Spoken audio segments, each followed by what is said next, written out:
Bienvenue dans Hypnomorphose, le podcast qui t'aide à décoder les vraies raisons de tes maux pour te transformer grâce à l'hypnose. Alors installe-toi confortablement parce que tu es sur le point de débuter une aventure incroyable. Ce podcast, c'est notre rendez-vous pour les femmes qui ont peut-être l'impression de tourner en rond, de se heurter à des murs invisibles qui parfois empêchent d'avancer. Alors tu sais, ces maux, ces blocages, ces émotions encombrantes, ils ont tous une source, une histoire à raconter. Alors si je te disais que l'hypnose peut être la clé pour déverrouiller ces mystères, eh bien ensemble on va plonger dans le cœur de tes émotions, comprendre ce que ton corps essaie de te dire et transformer ces découvertes en force. Alors prête pour cette aventure ? Respire profondément et laissons ensemble la magie opérer. Coucou tout le monde et bienvenue dans l'épisode numéro 45 et aujourd'hui je ne vais pas parler pour vous expliquer mon point de vue ou expliquer les sensations qu'on peut avoir pendant une séance d'hypnose ou répondre à toutes ces peurs que l'on peut avoir dans l'hypnose. Je vais carrément aller dans l'action, je vous propose une séance d'hypnose pour que vous puissiez vous rendre compte un petit peu de ce que ça donne. Alors bien évidemment ça va être un court extrait, d'habitude c'est beaucoup plus long, je vais vous proposer une dizaine de minutes pour cette séance alors que sur un boost on est plus aux alentours des 20-30 minutes et en cabinet sur 40 minutes sous hypnose. C'est vraiment pour que vous ayez un aperçu. Alors pour ceux qui viennent de nous rejoindre, je vous explique un petit peu comment ça va fonctionner et ce qu'est l'hypnose exactement. L'hypnose, c'est un état de semi-conscience dans lequel vous êtes là sans vraiment être là. Vous savez, c'est cette sensation que l'on peut avoir juste avant de s'endormir. Donc on ne perd pas le contrôle pendant la séance. On va écouter tout ce que je dis. Il existe plusieurs techniques d'hypnose et moi, j'ai décidé de choisir la technique où je vais vous raconter des histoires pour occuper votre conscient, pour parler à votre inconscient.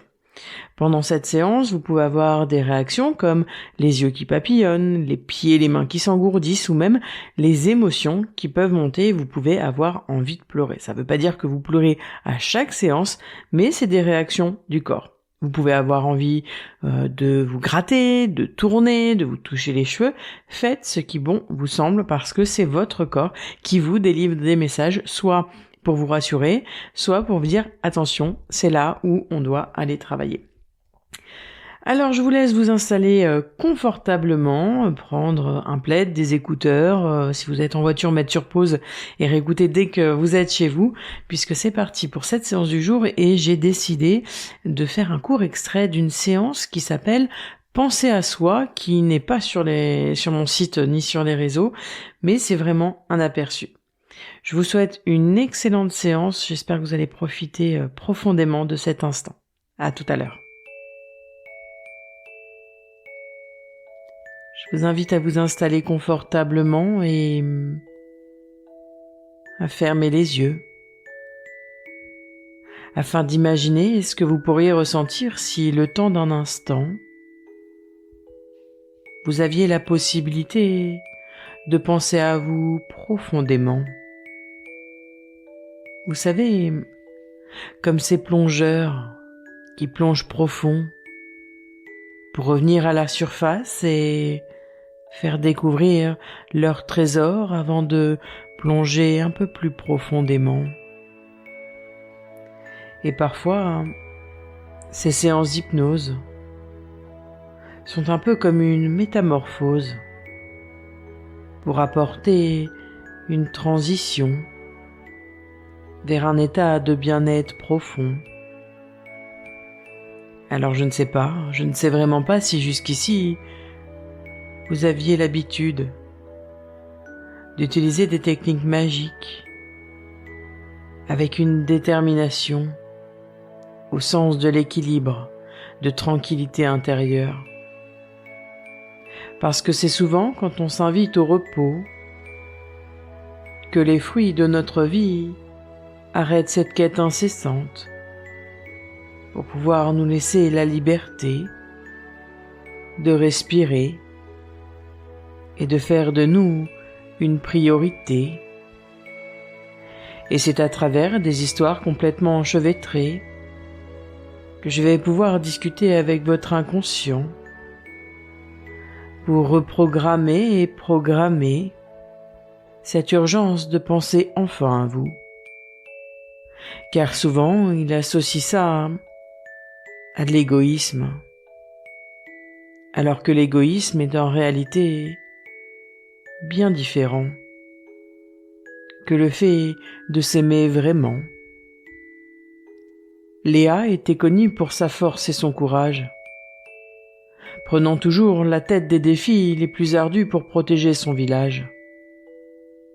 Sa quête inconstante de perfection et sa crainte de l'échec la poussaient à ne jamais s'arrêter, s'occupant de chaque tâche, grande ou petite.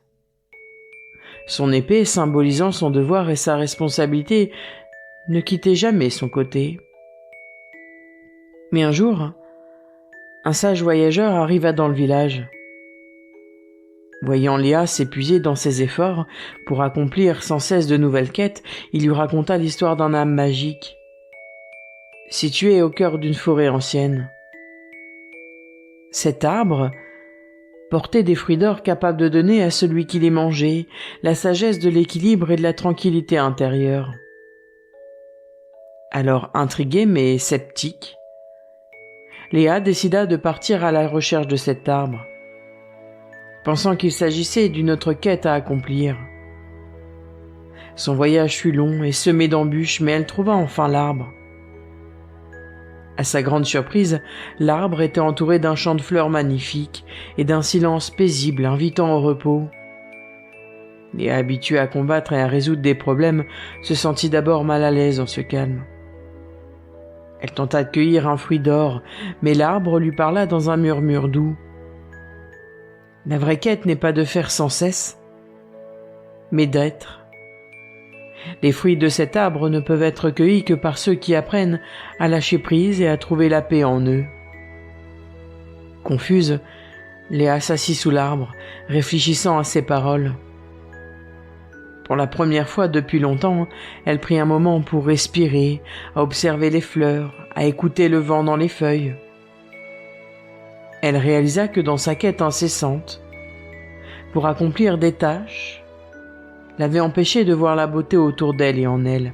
Elle apprit à lâcher prise, à accepter que prendre soin d'elle-même était aussi important que ses responsabilités.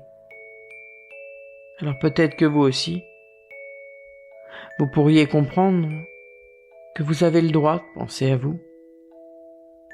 J'aimerais aussi vous parler d'Eliot, dont le jardin était réputé être le plus magnifique de tous les royaumes. Eliot consacrait chaque instant de son temps à prendre soin de ses plantes, arrosant, taillant et chantant pour elles.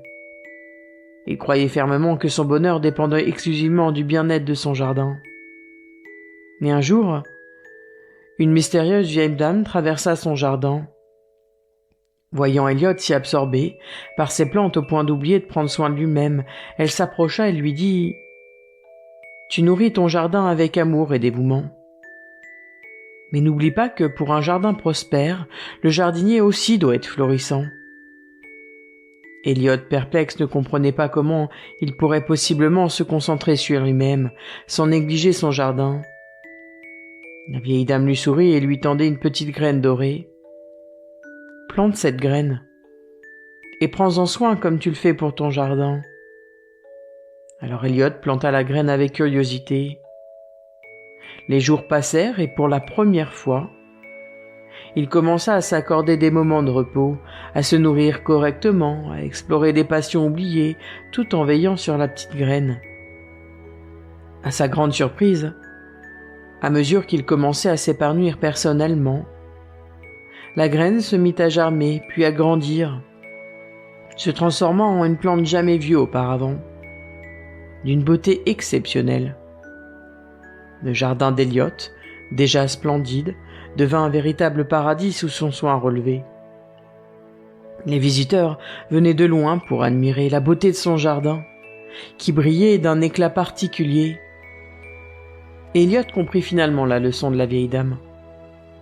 En prenant soin de lui-même, il n'avait pas négligé son jardin, mais l'avait enrichi.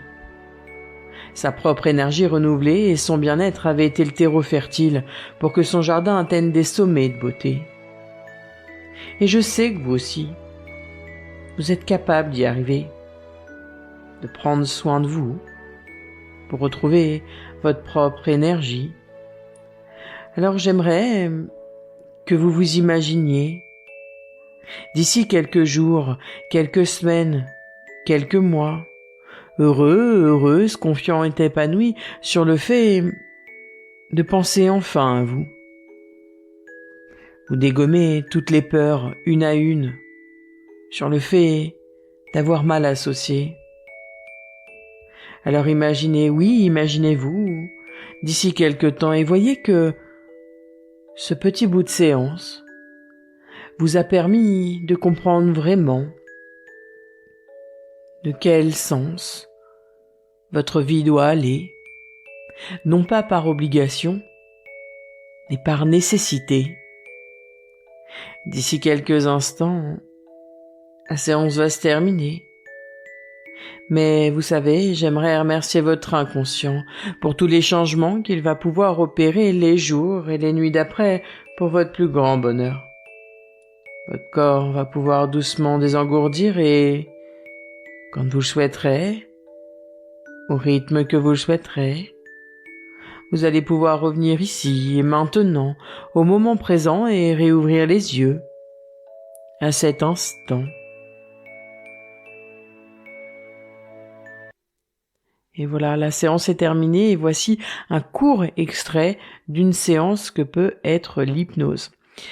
Pendant ces quelques jours ou même après, vous pouvez avoir envie de pleurer, de rire, d'être en colère. Pensez à prendre un papier et un crayon pour exprimer vos émotions, c'est vraiment, vraiment important. Alors si cet épisode vous a plu et que vous souhaitez aller plus loin, mais que vous avez encore un peu peur, j'ai mis à disposition sur mon site une séance entière, totalement gratuite, qui s'appelle « Faire de ses faiblesses une force ». Vous pouvez le télécharger et ensuite vous avez une large gamme, plus de 100 boosts, plus de 100 séances d'hypnose pour vous accompagner sur n'importe quelle thématique. Et si vous ne savez pas quoi choisir, je vous invite à m'envoyer un message sur Instagram, anaïsvaladon.hypnoboost, je serai ravie de vous répondre. Et bien évidemment, si cet épisode vous a plu, je vous invite à laisser une pluie d'étoiles ou de commentaires parce que ça permet à ce podcast d'être diffusé le plus largement possible et d'être dans les oreilles de personnes qui en ont besoin. Je vous souhaite une excellente journée et je vous dis à la semaine prochaine. La semaine prochaine, vous allez découvrir un interview que j'ai fait de Céline Bergamini, qui est spécialiste dans la Kundalini activation et elle va nous raconter son parcours avec et sans hypnose. Je vous souhaite une très belle fin de semaine et je vous dis à la semaine prochaine.